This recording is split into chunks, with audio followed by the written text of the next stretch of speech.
just to prove how good rivets are. Some of them are still holding the pieces together. Granted, the ship's at the bottom of the ocean, but the rivets are still there.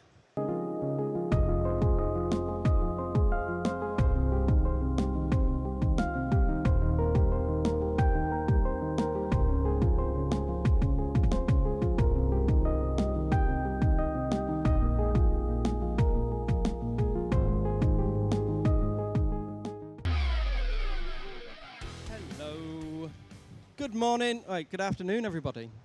For those that have seen me before, you may have noticed that I'm missing a beard. And some people are a little bit shocked that I don't have a big beard. So it's still me, just without the beard. We did a charity shave, but a lot of people have gone, oh, I spoke to these guys earlier, seen them for 3 years, didn't recognize me at all. So elephant in the room, I did have a big beard. On the promotional material, I do have a beard. I don't have a beard anymore. So today we're going to be talking about rivets and riveting. It's really dull. I'm going to try and keep it as interesting as possible. So, first of all, who knows what a rivet is? Go. Tell us what a rivet is. Microphone, come on. I thought you was good at this. You told me you've done this before. Yeah, depends on the type of rivet, but by the looks of what you've got the brass rivets. Basically, it's to hold the two pieces together. Yep, so absolutely. I work with a leather myself. Never been asked what a rivet is, but yeah. Excellent. So, we've got different types of rivets on stage here. The main ones that we're going to be looking at are copper rivets and burrs. So, a bit of history. Rivets first came around about 5,000 years ago, or the oldest ones we can find about 5,000 years old. And they were Egyptian clay pots that had the handles nailed onto them, and then the tip of the nail was hammered over, peened over, to hold it in place, which gives us a mechanical fixture. It's not something this is tied onto this. You're physically moving it. So when we're looking at rivets, we're going to look at the traditional ones. So we have a solid post, and we have a flat base. It's actually called the head and the tail. And then we have a washer or a burr. And that's used to squash the materials together, and it's what disperses the force amongst the things so we don't rip holes and stuff. And what we need to be able to do is, we as makers, we as people that are hitting rivets, need to be able to manipulate the metal. We're going to give it some compressive strength, which means it's not going to go anywhere. So rivets have been around for a very, very long time, as I've just said. They're used in so many different industries. So aerospace use them because on an aeroplane, it gets riveted together. Because if you use screws or nuts and bolts, the vibrations rattle and they undo. This doesn't go anywhere. So that in mind, we know that certain big things have been made riveted together. Eiffel Tower. Question. How many rivets were used to make the Eiffel Tower? Anyone want to guess? Millions. Millions. Any guesses? 10 millions. No. Less? Yes. Anyone else? Another one? 8,900 Nope. rivets. 2.5 million rivets were used to make the Eiffel Tower. What about the Titanic? Somebody's got to know this. Yesterday, I asked this question and a 6-year-old answered it, and he won a wallet. Oh, yeah, by the way, you can win stuff if you answer these questions. 8 million? No. A higher or lower? 5, I'm not telling you. 5 million? No. Anybody this side of the room? Who just said, somebody said something? 3 million? 3 million? Give 3 me million applause. rivets. And just to prove how good rivets are, some of them are still holding the pieces together. Granted, the ship's at the bottom of the ocean, but the rivets are still there. So it's a good thing. Is it too soon to do Titanic jokes? I mean, things happen, right? So that's when we look at rivets. So there are different types of rivets, as I mentioned. So we've got this traditional type. So it's a post and it's a burr. And what we're going to do is hammer it down. We'll do a demonstration in a moment. And we're going to peen it and make it into shape. And then we get the more modern type, which are called rapid rivets, which are similar, but it's a tube. Can we see that? Yeah. And then it comes with a cap as well. So this cap is technically 2 pieces, but you don't need to worry about that. So what happens is you put the cap on top, and then when you hammer it down, it's going to mushroom on the inside, and that's what holds it in place.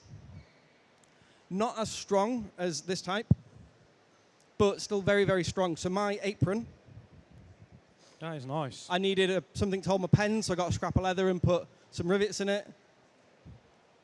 It's just the rapid rivets all the way around, because it's dead easy to get a scrap, punch some holes, and just stick a rivet onto it. Okay?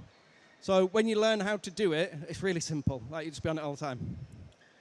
The other type of rivets that some people may have seen before, who knows what this is? Has anybody used one of these before? Yeah? You, sir, what is it? Pop rivet gun. Why is it called a pop rivet? Mike, let's have a look. Well, let's get an explanation of why it's called a pop rivet. So the rivet is hollow, and it has a ball, and it has a pin running through it with a ball on one end. On the, I suppose the yeah, as a as you pull it mandrill. through, Yeah. It draws the ball through and expands the rivet. And then Yeah. at the end, when it gets stuck, it pops. It pops, and the noise that comes off of it is terrifying, because you never know when it's going to happen. So absolutely. So essentially, if we compare this to this flat piece here is the same as the head or the base, because it's flat. And then what we do when we use the rivet gun is we crank it, and you can get pneumatic ones and all the rest of it. That pinches this mandrill, holds this flat piece in place, pulls. As it pulls this ball through and mushrooms down on the other side. Can you use pop rivets on leather? Yeah, you can. What I would recommend you do is get a washer on the other side. One that fits. This one doesn't fit, 'cause I don't know which pop rivets I've picked up. But one that fits, and then when it mushrooms out, it uses the washer to displace the pressure to stop it pulling through. Otherwise, it just pulls and blows straight through your leather. But you can use it. So if you're used to using pop rivets, you can still use these. So pop riveting is also known as blind riveting, because you can do it from one side. If I'm using this, I can put this through and I can rivet two pieces together without needing to see the back of it. Blind riveting. Whereas when we're doing it this way, the traditional way for flat pieces, you need to be able to see two sides. If you look at a lot of construction, where they do hot riveting, or industrial, where they do hot riveting, big red rivets, there's somebody on one side and somebody on the other. They wouldn't use something like this. Can anybody tell I've done a load of research on rivets? I've got It's insane. I'm learning. I've never ever known anything about rivets, so I'm just using you like a sponge, trying to learn it all in. So, we have rivets on our clothes, right? So Levi's put rivets on jeans. Who knows? First correct answer is going to win something. I've not decided what yet. I've not even. Don't be putting your hand up yet. I've not even asked the question. She wants the gift. I think that's why she's ready. Okay.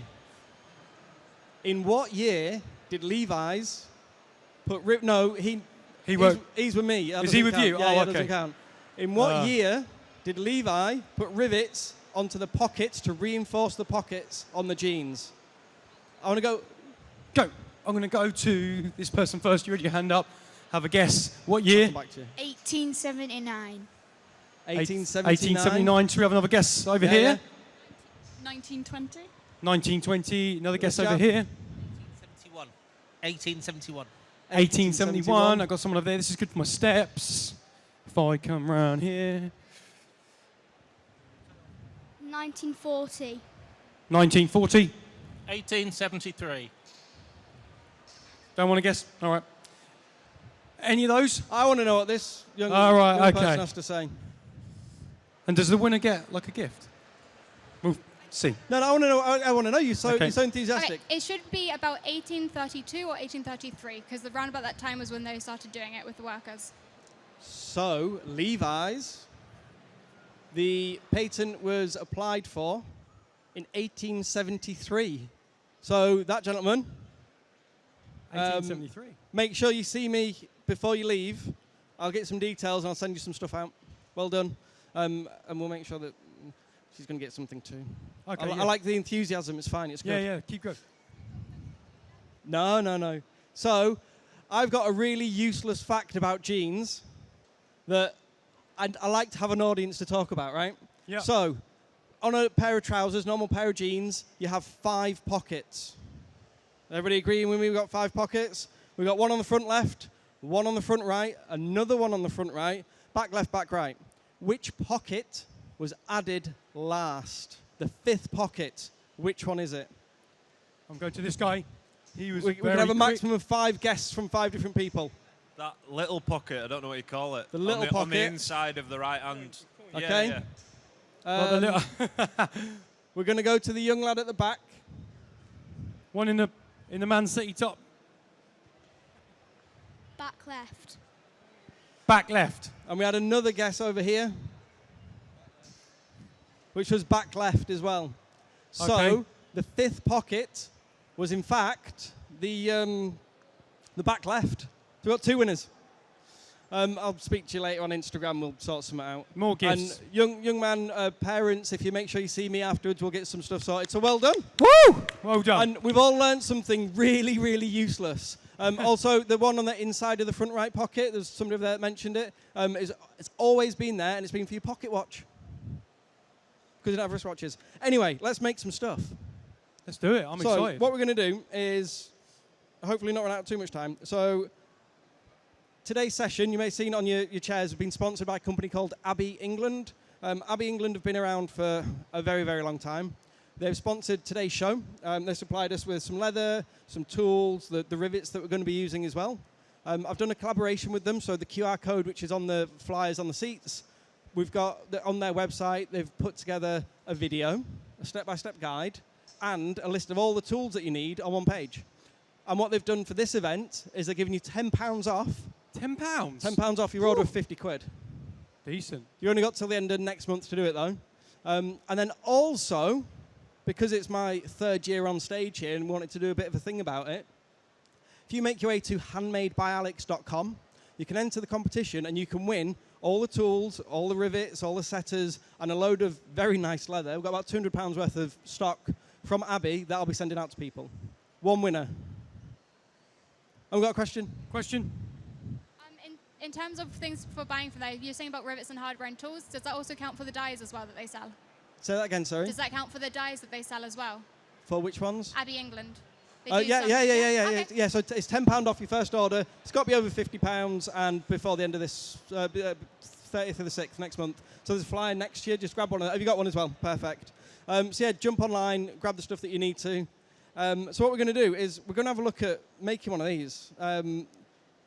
The pattern for this will be on my website. I've not uploaded it yet because I only finished it like 3 days ago. But I've lasered this, so you can take the laser pattern for free. Same with my normal wallet as well, which was this one, which is the one I did the demo of last year. So the pattern for this is available for free on my website. If you want to build along, the videos are online, youtube.com/handmade by Alex. That's me. It's cool. Yeah. So what we're going to do, and I say we, Oh, well, I don't include me because I don't think I've riveted anything ever. can we all see this? We can see on here that I've marked some holes.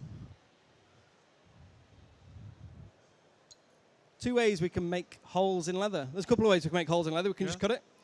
The way I like to use is a rotary hole punch. This one's got replaceable tubes, and they just like untwist. As you can see, I'm missing one because stuff happens. The other way that we can put holes into leather is with some individual hole punches. You can get some much nice ones than these. I think these cost me £8 off Amazon for a set. Fine. £90. No. £8 from Amazon. £90. Hold that. £90 for that, right? Or A couple of quid for that. So How it does a couple of less than a tenner for a full set. less than a tenner. And they're both as And- effective as one better than the other, or? This is way better. Okay. But- So who knows why I would use these over this? You don't get to answer. This lady. Because with the individual ones, you also make a hole in whatever you've just hit it onto, whereas the other just pops in the air. Give me that again. With the individual ones, Yeah. you also hammer a hole in whatever you've just hit it on.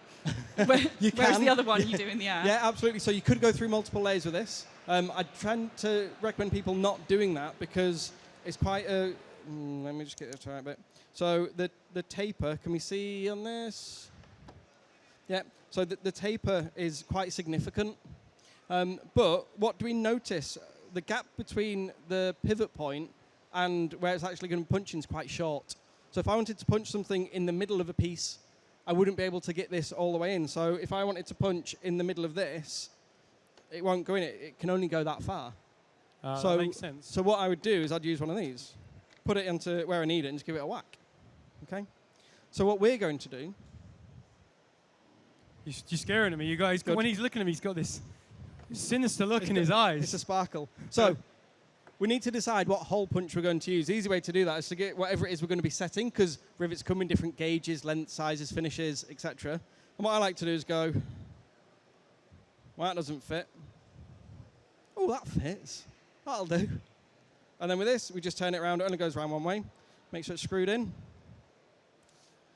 I've put some very lazy laser holes on this. Like I said, the pattern will be available. Download it. You can print it off and just draw around it and stuff like that. You've some patterns before and things, so I'll stick this on the website at some point. And all we're going to do is squeeze. And we're going to wait for the click. All right. Who heard the click? Definitely, yeah. So we're going to line it up.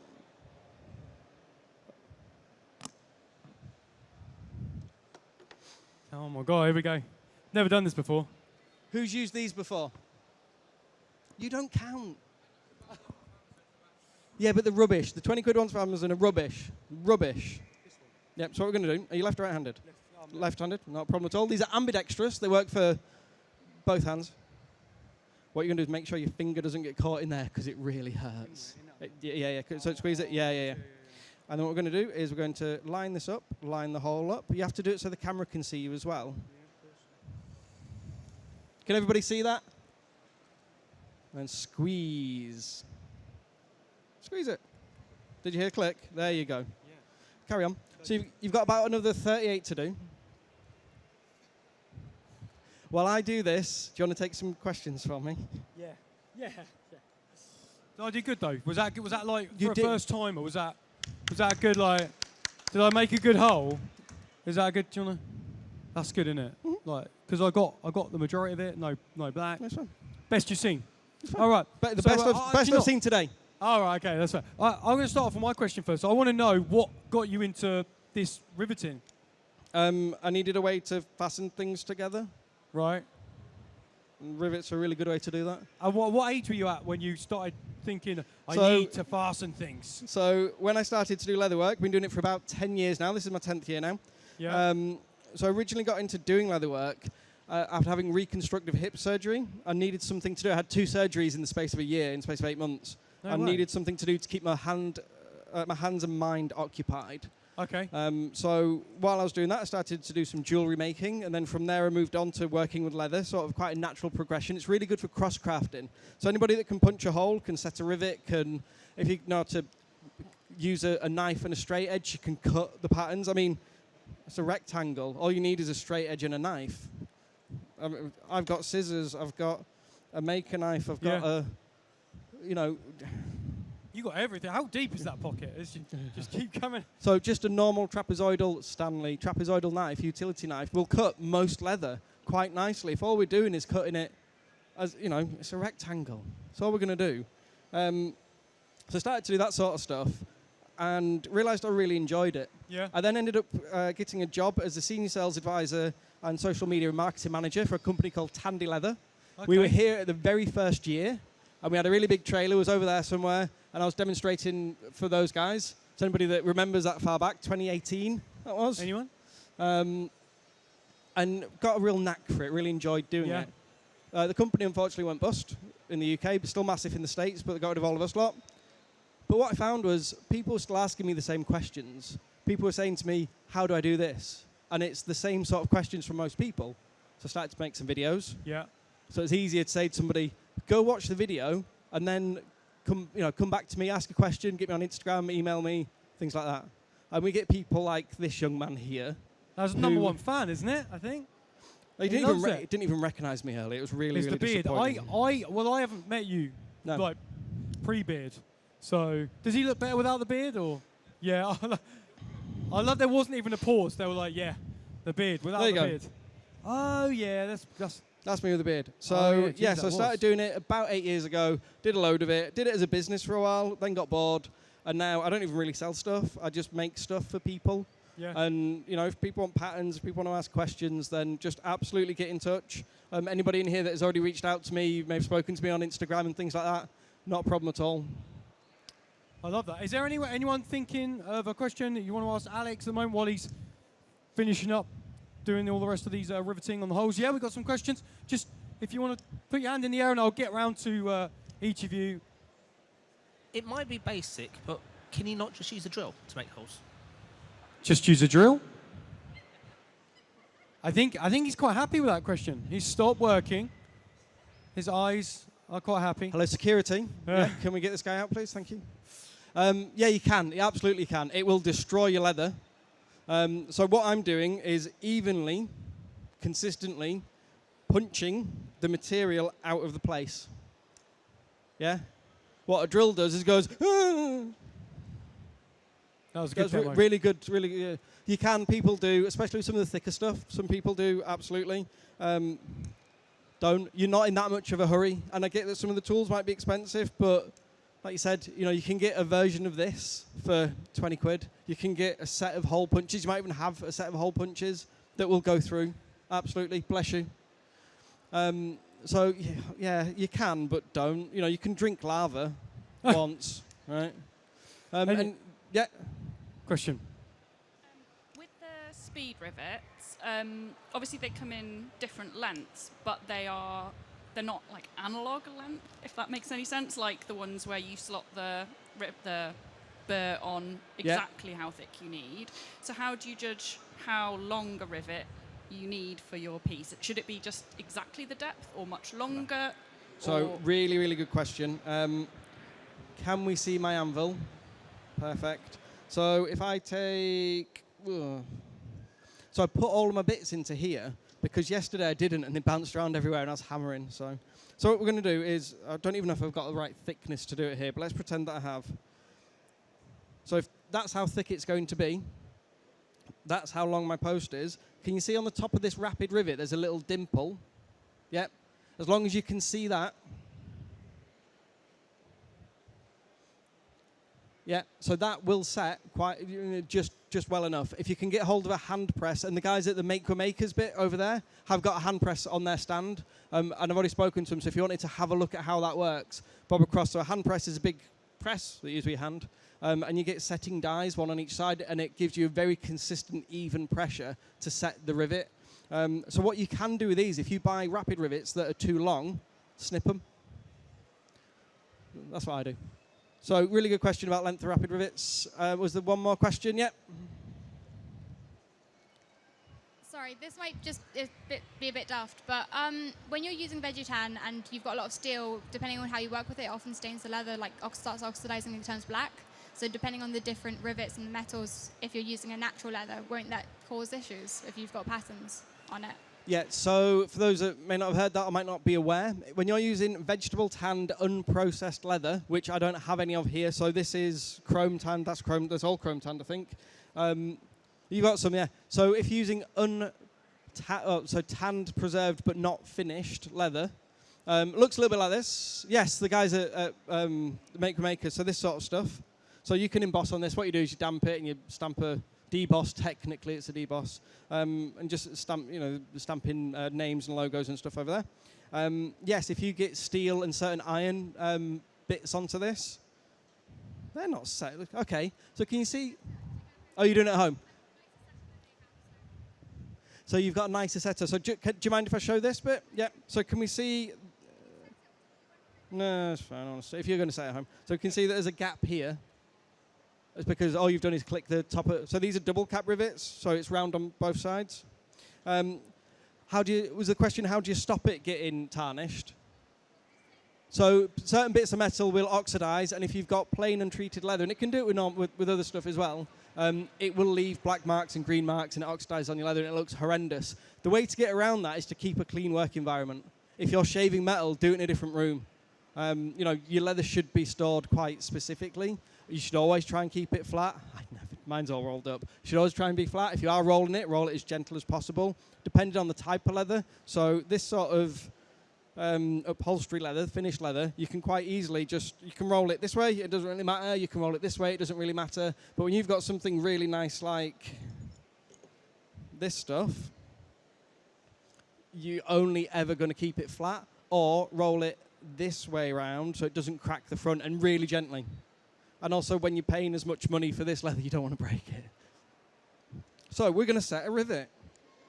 What I'm going to do is place the rivet in this bottom corner, just because it's going to push everything together. What we're also going to do is place another rivet in the other corner.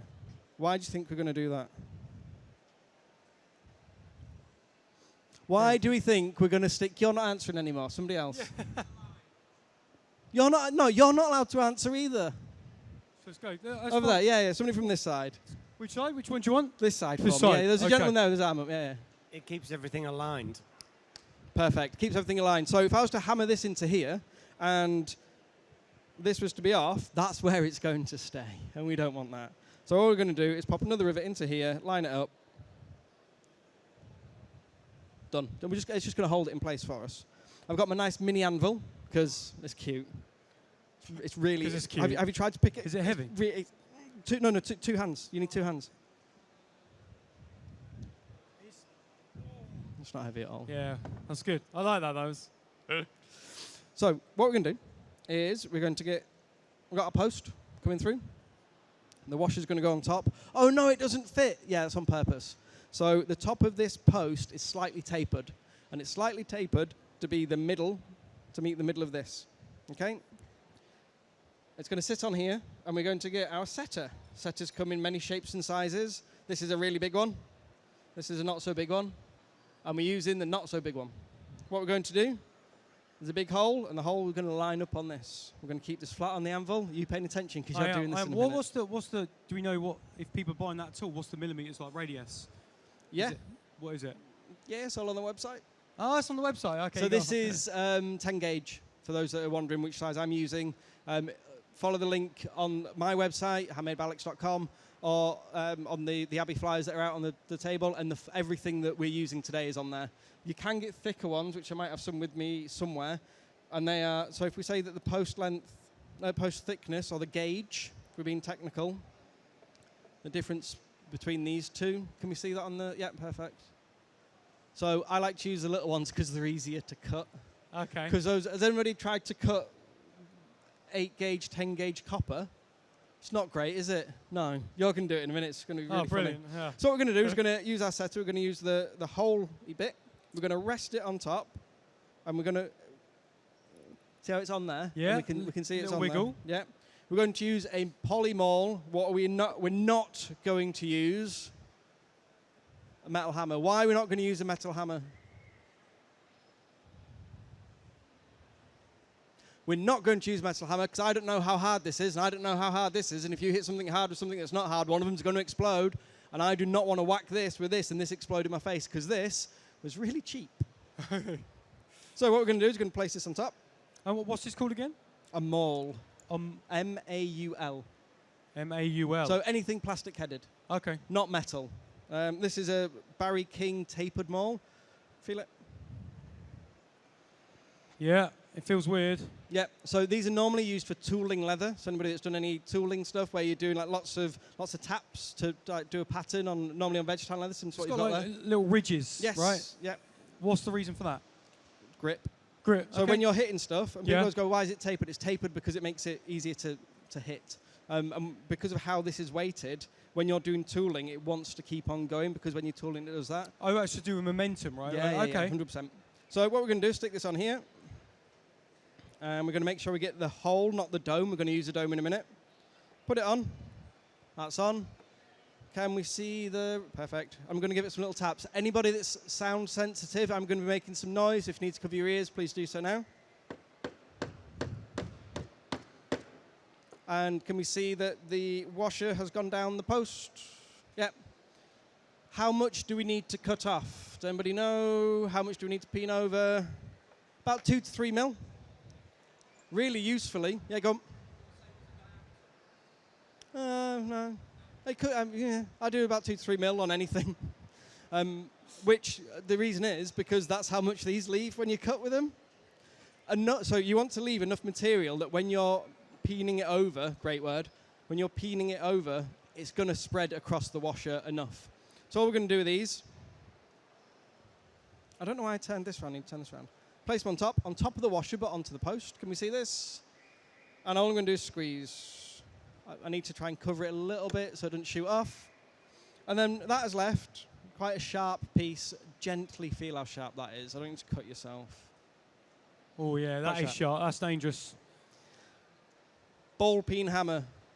One of my favourite things to use. We're going to use the ball of the ball peen. Anybody that's worked with metal before knows that these are really good for shaping metal. What we're going to do, by hammering the post down, hammering the tail over, we're going to give it some compressive strength. And that's it. It's going to be fit.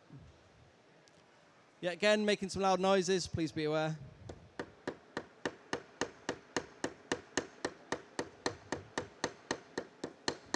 We can work our way around it. We can spend a lot of time working this material. So can we see here, it's not as pointy, it's not as sharp. And would you always just use like a hammer? You wouldn't use like sand it or anything? You wouldn't need to? Nope. Yeah, smoothed over? However, I say no, that's all I'd use, but there's a magic trick on the bottom of this. So we've got a domed section. You don't actually need to use a ball peen hammer, it just takes way longer if you're just using the dome section of this. What we're going to do is put the dome section over the bit that we've just done. Back to the maul. We're not using the metal hammer.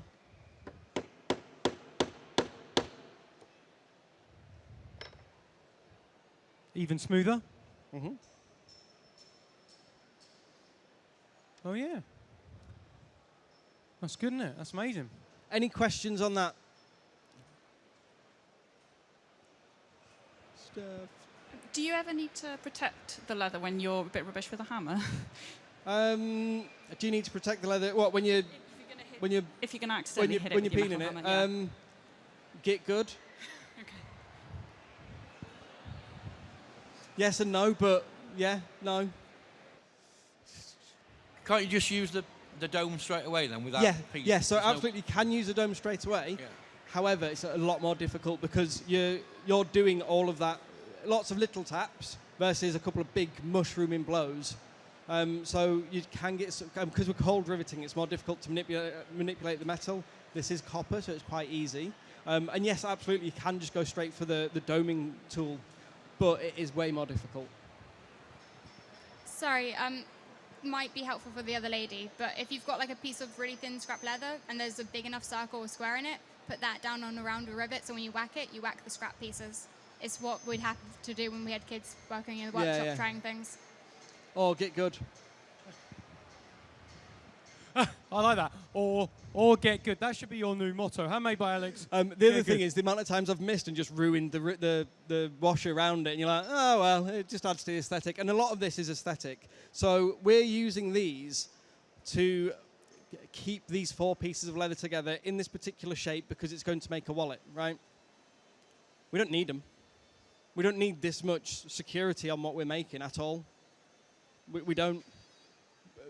If this was to get pulled apart, the leather would rip way before the rivets are ever going to give. So a lot of the reason why we're doing this is for the aesthetic. And I wanted to show you how to set something and actually do something as well. So we've got a couple of minutes. We can do a couple. We're just over. Yeah, It's fine. yeah, we're good. We're good. We've got enough time for you to set one. All right, me. Yeah. I'm gonna. Oh, Yeah. okay. Because you've never seen this stuff before. I've never done this. I've never touched. Well, I have touched leather, but never done this. Right. Okay. Phrasing. So it's just I kind of copy what you do, right? Yeah. So we're going to put the washer on top of the post. We're going to take the setter. We're going to find the whole part of the setter. Is that bit? Yep. Index it on top. You'll feel it. You give it a little wiggle and it sort of fits. Yeah. I'm going to take them all. Oh yeah, swap hands. If you want to swap hands, yeah, I'll hold this for you. Swap hands. I'm like Tom Cruise, he's left-handed as well. About as short as him as well. So hold it. Yeah. Give it. Yeah, you can. So you'll feel this will start to slip down.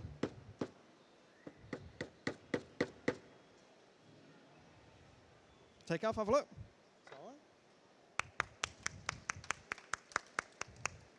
My first rivet. I'm not finished. No, you're not. That was easy. That's the easiest bit. So what we're going to do is place these over the top of the post. We're going to use the jaws of it on top of the washer, but round the post still, and we're going to push it as far down as we get. Perfect. Squeeze it. Yeah.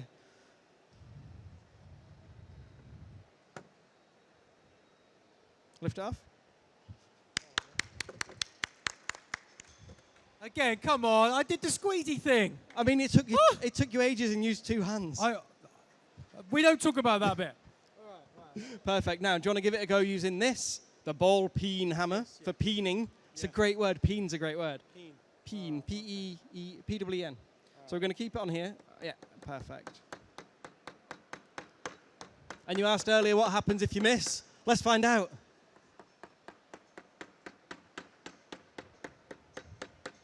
You can hit it if you like. There we go. And then stop and have a look. So can you see that it's spread out further? It's gone over the washer. So keep on doing that till it goes over more. There you go. Excellent. Touch it, feel it, make sure it's not sharp. You can see that spread out quite well. Can we see that on the camera? He's got a nice good spread on that. One last step, what are we going to do?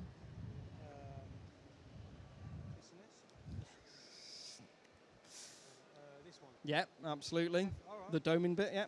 Which one? This one? Yeah, the dome, yeah. Because it won't fit in there now because you made it all squished. Yeah, it's not going to work. Yeah. I knew that's what he was trying to say. Yeah. Touch it, feel that should be enough to be honest with you. Touch it, feel it. To be honest, that's quite good, isn't it? Mike, can you hear me? On. Oh, there we go. Yeah. Come on, Mike. That looks good. To be honest, look, that's quite a good one, isn't it? Because yes, best one I've seen on stage all day. Cylindrical, quite cylinder. Yeah, it's good. That's amazing, guys. Just have a look at that. Treat yourself. I'm a riveter now. I'm a riveter. Yeah. That was easy. I loved it. Yeah. So we're running out of time, /ran out of time, as always happens for those that have seen me before. I was going to set some snaps. Does anybody need to see snaps being set, or do you just want to find the video on youtube.com/handmade by Alex? Do you have any questions? Do you have any more questions about rivets and snaps while I'm here? Guys, should we have a round of hands for questions, or who wants to see snaps? Hand up for snap. Do you want to see snaps? Oh, you pains. No, let's do snaps. Okay, we're going to do some snaps. We're going to do some snaps really, really quickly. Here's the one that I didn't finish yesterday's demo. So put it back open. So all a snap is, not all a snap is. So a snap is comprised of 4 parts. And I know it might not be PC, but it's what they're called. We have male parts and female parts. Where's that bit? So essentially all this is, can we see this? Yeah. See how these are tubes with a flat base? You can see how this is a round bit. It's exactly the same as what we've just set. But the top part of these have a function. So there's a male part that fits into the female part. And the back of this is rounded so it looks pretty. Yeah.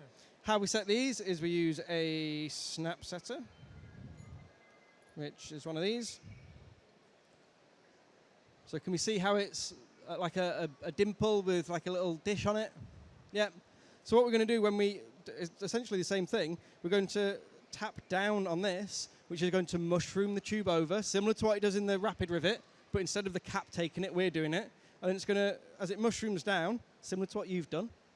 Yeah, that's good. It's exactly the same as what you've done, right? And it's going to hold it in place. And we have 4 parts to it because you have 2 on one side, 2 on the other, and push it together. What about on the bottom, I hear you say? Because that bit's round, and if we put that on there, it's going to damage it.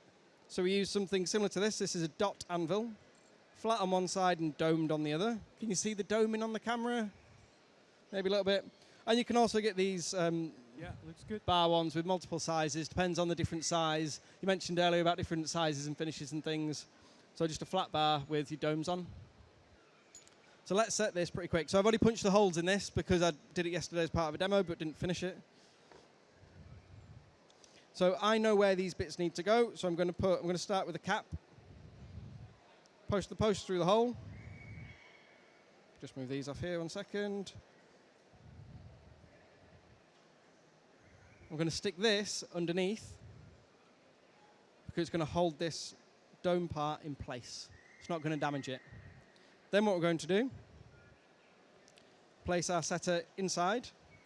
This can go quite wonky sometimes, so just be quite careful. We want to go straight down with it. If we notice it's going wonky, we can, as we're hammering, we can move it around and it'll change the direction of the force that we're applying, which will spread it back out more evenly.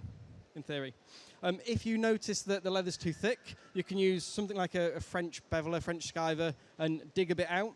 And if you notice that your post's too long, but not long enough to trim, which happens, a really simple thing to do is to punch a hole in some scrap leather, punch a hole in that scrap leather, and make a washer, and slide it in the middle. So you can put like a little leather washer in, which should go here underneath this bit. And it just spaces it out a little bit for you. So that's just one of the little tips and tricks sorts of things, yeah. So we're going to place this in. What hammer am I going to use? Is it a hammer or a maul? A maul. Why? Because it might explode. Good and it's lad. cheap. So we don't hit metal on metal. No. What I'm going to do is just start tapping it. Loud noises again for anybody that might be sound sensitive. And what we're going to do is check it. All the time, check it. Has anybody here set snaps? Has anybody here set snaps where they've gone wrong? Has anybody here had to get your end snips and cut them out, or get a drill and cut them out and swear at it a lot? So what we're going to do, you don't need that much force on these. So I'm just going to, can we see that it's sort of mushroomed over quite evenly on the inside? Yeah. I'm reasonably happy with that. I don't think it's going to pull off, and if it does, I can reset it. So we've done that side. Now we're just going to quickly do the other side. So I'm just going to post the post through. Oh. So I made this hole using a hole punch, a single one, because I didn't want to, couldn't get the teeth in. On top, exactly the same thing.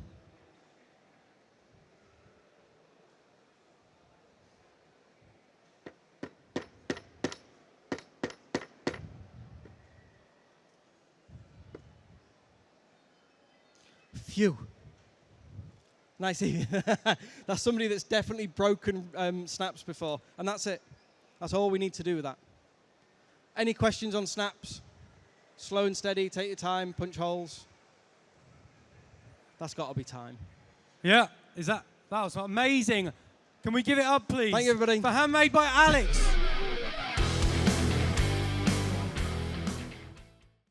If you like this video, give it a thumbs up. If you want to see more leatherworking tips, tricks and build-alongs, be sure to subscribe to the channel and hit that bell icon to be notified when new videos go live.